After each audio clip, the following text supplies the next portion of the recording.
تخيل إنك اشتريت حاجة ب3000 جنيه والعملية فشلت، لكن اتفاجأت إن الفلوس اتخصمت من حسابك. يا ترى راحت فين وهترجع ولا لأ؟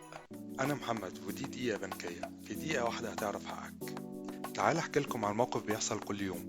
أنت جوه محل بتعمل مشتريات ودفعت ببطاقة الخصم المباشر من حسابك أو ببطاقة الائتمان، بس الإيصال طلع إن العملية مرفوضة أو transaction decline.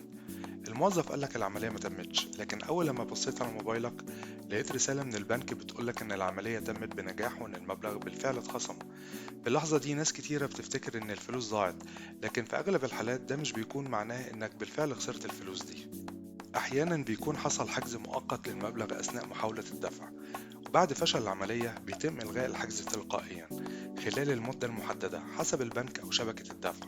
ولو المبلغ مرجعش خلال الفترة دي يبقى لازم تتواصل مع البنك، وطبعا لازم تحتفظ بأي إيصال أو رسالة تثبت تفاصيل العملية دي. الخلاصة ببساطة، لو عملية الشراء فشلت والفلوس اتخصمت ما تدفعش مرة تانية قبل ما تتأكد من حالة العملية.